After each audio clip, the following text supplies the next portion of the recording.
曾经有这样的一句话，在所有的亚洲国家当中，日本是开始少子化最早的，但韩国却是走得最远的。同样是作为面临人口增长困难的国家，日本政府一直在想尽办法的鼓励生育，积极出台各种政策。姑且不说有没有效果，但至少这份态度值得肯定。相较之下，韩国却显得碌碌无为，似乎毫不担心自家的人口问题，态度突出一个摆烂。那么为什么韩国政府在面对少子化问题时会毫无作为呢？想要弄清楚这个问题的答案，只需要回顾韩国这一路走来的历程，就会知道一切都是美国父亲的苦心啊。韩国学校即将迎来集体倒闭。今年年初，韩国教育开发研究院的一份报告引发韩国国内震动，原因是伴随着近些年来韩国各个学龄人口的持续下滑，目前已经有高达 31.3% 的新建学校出现了生源短缺的问题。据悉，这份报告显示，在韩国国内建设于2018至2020年的214所中小学里，有67所学校出现了生源不足的情况，并且这种情况还在不断加剧。对此，有研究人员表示，虽然以往出现类似的情况都与当地官员失职、高估了学生人数息息相关，但如今放眼全国各地都发生了类似的问题，足以说明韩国正在面临严重的人口困境。据韩国女性家族部统计，在2023年度，韩国6岁至21岁的学龄人口约为725万人，相较于2022年度减少了 22.3 万。如果以此作为基础，那么预计在2060年的时候，韩国学龄人口数将跌至417万左右，仅占到韩国总人口数的 10% 以下。而学生往往意味着年轻人，年轻人往往意味着未来。因此，换而言之，韩国正在逐渐失去未来。其实，韩国会出现人口问题早已不是什么秘密，其中最广为人知的是英国学者大卫·科尔曼曾经的一则预言。他表示，韩国或将成为全球首个自然消失的国家。为什么会自然消失啊？没人了，自然国家也就不复存在了。2022年，韩国新生儿数量为24.9万，总和生育率为 0.78， 创下历史新低。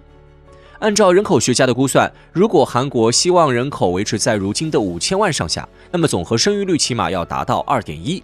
很显然，韩国连一半都没有做到。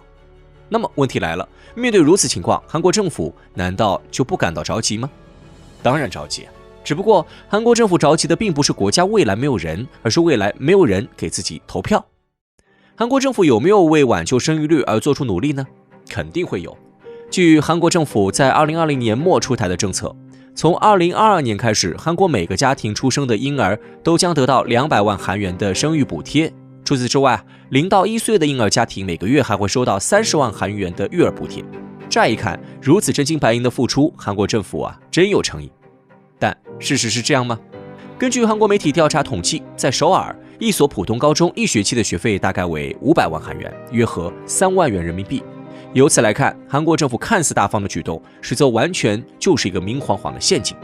难怪会有韩国学者吐槽到，上台前为了赢得选票，信誓旦旦地许下承诺给年轻人福利，然而真正落到实处的时候却像打发乞丐。当然，话说回来，韩国生育率低，政府政策肯定难辞其咎，但它并不是最主要的原因。真正让韩国走向灭亡的是整个国家的社会氛围已经烂到了根里，而这个氛围正是由美国带来。作为一个深受儒家思想影响的国家，在韩国人的传统观念里，往往会以家庭为单位从事所有生产活动，女性只有依靠家庭才能生存。简而言之，大概就类似于我们所理解的男主外女主内这样的说法。当然，我们并不能说这样的思想观念就是对的，但是客观来讲，它确实在一定程度上算是鼓励了生育。直到韩国现代化进程开始以后，这种情况逐渐发生了改变。上世纪中叶，全球女权主义风起云涌，韩国自然不可能身处其外。抛开其他因素不谈，韩国确实需要重视女权，而女权主义也的确让韩国女性的地位得到了极大改善。但问题的关键是在这个过程中，韩国的女权却在一些势力的刻意引导下，逐渐走向了歧途，甚至开始妖魔化，于是便出现了现在的局面。首先是工作上的剥削。不管怎么说，男性与女性在身体素质上的差距是客观存在的，因此社会观念总会希望男性礼让女性，这是一种君子行径，是平权的体现。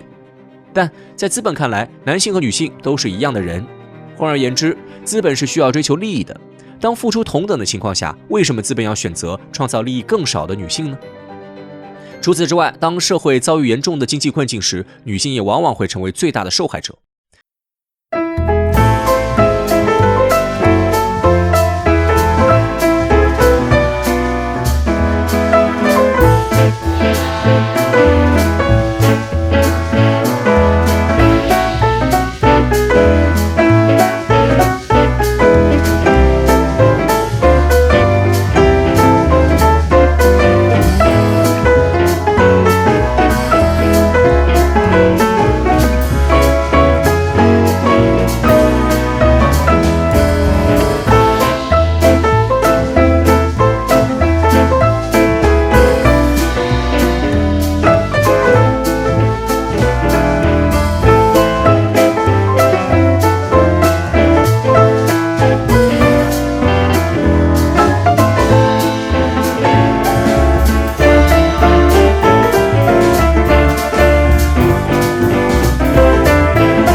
最终便造成了今天的局面。